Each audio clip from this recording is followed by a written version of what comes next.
Saudara Polda Metro Jaya memanggil Roy Suryo dan Tifauzia Tiasuma. Keduanya hadir untuk dimintai klarifikasi terkait laporan yang sebelumnya diajukan oleh Presiden ke-7 Joko Widodo. Kabid Humas Polda Metro Jaya, Kombes Ade Ari menyebut tim penyelidik sudah menerima sejumlah barang bukti untuk proses penyelidikan tudingan ijazah palsu Jokowi. Di antaranya beberapa dokumen fotokopi ijazah, printout legalisir, dan fotokopi cover dari skripsi dan lembar pengesahan.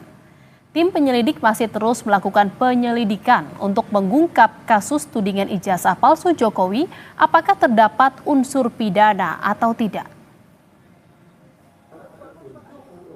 Jadi objek perkara penanganan kasus ini adalah pernyataan yang mengandung fitnah dan pencemaran nama baik melalui media sosial atas tuduhan ijazah palsu S1 milik pelapor, kemudian skripsi, berikut lembar pengesahan. Sementara itu, saudara, usai diperiksa, Roy Suryo mempertanyakan sejumlah hal, diantaranya soal pasal Undang-Undang ITE yang digunakan. Menurutnya, pasal yang dipakai penyidik tidak seharusnya digunakan tanpa adanya bukti berupa dokumen elektronik dan tidak digunakan untuk mempidana seseorang. Ya, di samping pasal 311, 310, 27 ayat A, ada juga pasal yang mau dimasukkan ke dalamnya, ya, pasal yang diselundupkan. Saya nggak tahu menyelundupkan siapa, ya gitu. Itu pasal 32 dan 35 Undang-Undang ITE. Kebetulan dulu saya ikut merancang Undang-Undang ITE bersama teman-teman yang lain. Pasal itu tujuannya, sekali lagi saya ulangi, adalah untuk transaksi elektronik supaya Indonesia itu diselamatkan dari perdagangan internasional dan kita bisa ikut. Bukan pasal untuk mempidanakan orang.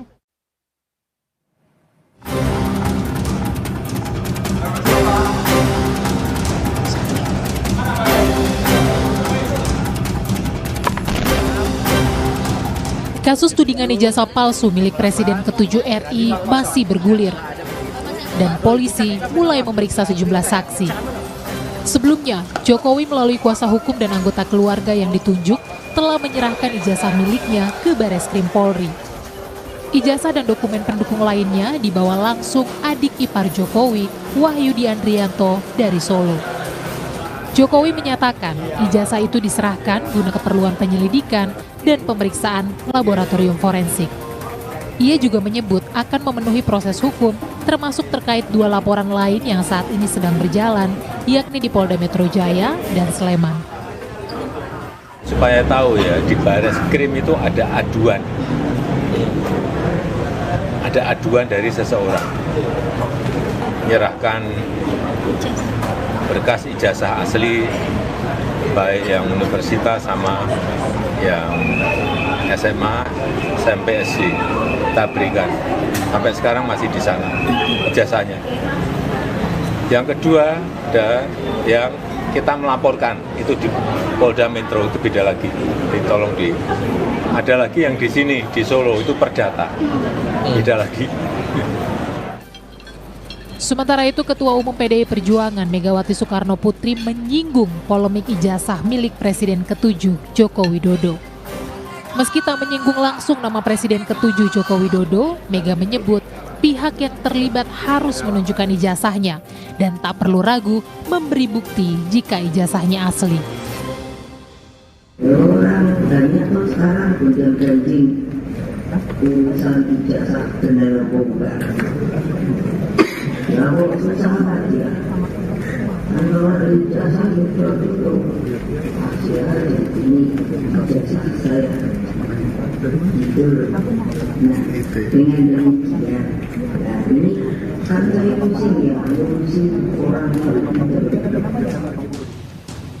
Merespons pernyataan Presiden kelima RI Megawati Soekarno Putri yang menyinggung polemik soal ijazah palsu, Barisan Relawan Jokowi Presiden atau Bara JP menyebut pihaknya mengapresiasi sumbang saran dari Megawati.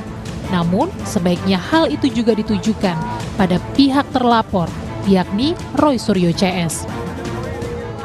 Saran Bu Mega itu udah bagus ya, Tapi sebagai negarawan juga Bu Mega sebaiknya juga menyarankan kawan-kawan Roy Suryo dan yang lain itu supaya juga menghentikan apa yang mereka lakukan. Hate speech, buat kegaduhan di publik, media sosial itu kan membuat hal-hal yang dianggap mereka betul, nyatanya sekarang Pak Jokowi sudah menyerahkan itu kepada Bareskrim. Kemarin dibawa adik ipar Pak Jokowi dan pengacara ke Bareskrim ijazah tersebut. Sebelumnya, Jokowi melaporkan 5 orang ke Polda Metro Jaya buntut tudingan ijazah palsu. Kelimanya yakni inisial RS, ES, T, K, dan RS. Tim Liputan, Kompas TV. Dan saudara, untuk mengetahui perkembangan terkini kasus tudingan ijazah palsu Presiden ke-7 Joko Widodo, sudah terhubung dengan jurnalis Kompas TV Zefanya Situmeang dan juru kamera Denny Yosua di Polda Metro Jaya. Selamat malam Zefanya, terkait penggunaan pasal-pasal Undang-Undang ITE yang dianggap Roy Suryo ini tidak tepat, bagaimana tanggapan dari pihak penyelidik dan juga tadi poin-poin apa saja yang digali dalam pemeriksaan tadi?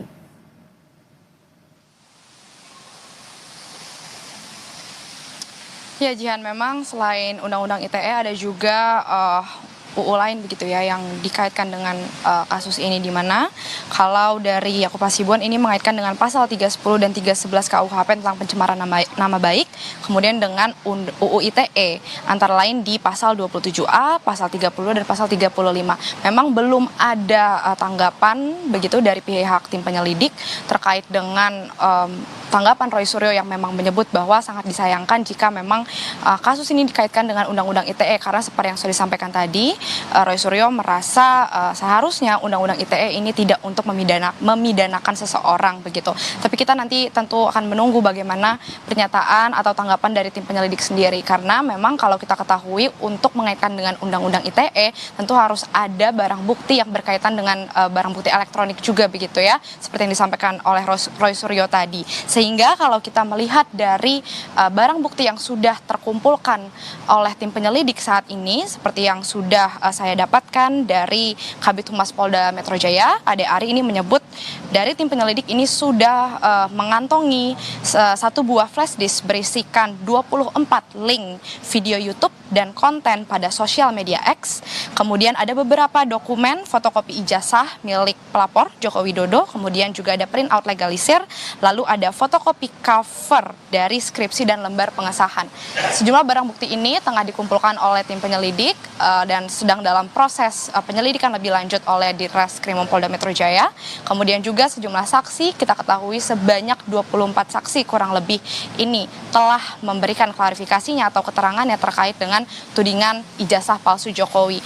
Baru saja siang tadi ini Roy Suryo dan juga Dr. Tifa atau Tifauzia Tiasuma ini menjalani proses pemeriksaan oleh tim penyelidik, di mana tadi keduanya kurang lebih sama pertanyaannya oleh tim penyelidik, yakni seputar data-data pribadi kedua saksi ini. Kemudian juga ditanyakan oleh tim penyelidik seputar peristiwa tanggal 26 Maret 2025, di mana di tanggal tersebut Joko Widodo sebagai pelapor di tanggal 30 April 2025 melaporkan kejadian di tanggal 26 tersebut.